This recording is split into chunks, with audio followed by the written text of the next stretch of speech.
រិត្រីសួស្តីមិត្តអ្នកសិក្សាភាសាចិនជាទីស្រឡាញ់រាប់អាននៅរិត្រីកាលដ៏សែនមនោរម្យនេះខ្ញុំបាទសេរីយុកោមានកិត្តិយសលើកយកអក្សរសាស្ត្រចិនមកបង្ហាញគឺកិរិយាសព្ទ18ពាក្យការរៀបរៀងឡើងមានគោលបំណងសំខាន់7យ៉ាងទី1ដោយយល់ឃើញថាបច្ចុប្បន្ននេះភាសាចិនមានសារៈសំខាន់ខ្លាំងណាស់នៅកម្ពុជា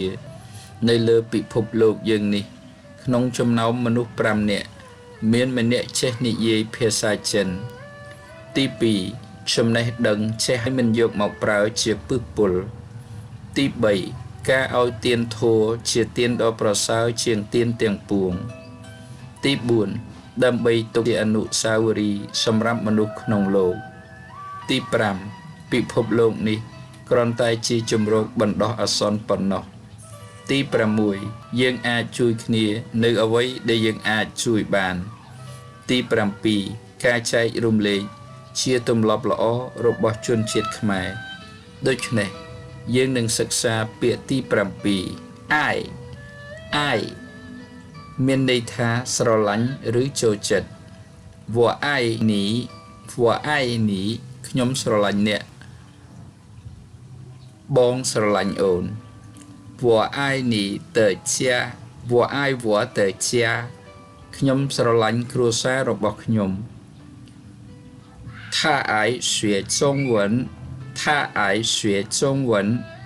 គាត់ចូលចិត្តរៀនអក្សរចិនវាចូលចិត្តរៀនអក្សរចិន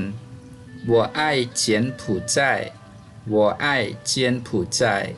ខ្ញុំស្រឡាញ់កម្ពុជា妈妈很爱我ម៉ាក់ស្រឡាញ់ខ្ញុំខ្លាំងណាស់爱很重要សេចក្តីស្នេហាមានសារៈសំខាន់ខ្លាំងណាស់ជាបន្តយើងនឹងសិក្សាពាក្យថ្មីសឹងជឺអក្សរថ្មី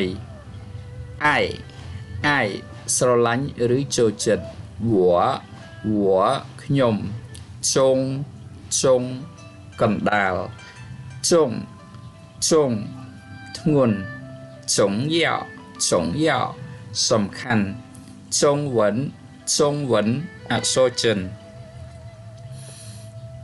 អរគុណចំពោះការយកចិត្តទុកដាក់ស្ដាប់របស់អស់លោកជាពិសេសសូមអរគុណចំពោះឧបាសិកាខីកាសេនិងឧបាសកជួបយាននៅខេត្តបាត់ដំបងលោកតែងជួយឧបត្ថម្ភដល់កម្មវិធីសិក្សាភាសាចិននេះសូមជូនពរឧបាសកនិងឧបាសិកាបានសេចក្តីសុខចម្រើននិងសម្រេចអ្វីដោយចិត្តប៉ងប្រាថ្នាចេះភាសាបរទេសធ្វើឲ្យជីវិតមានជម្រើសច្រើនរាត្រីសួស្តីសូម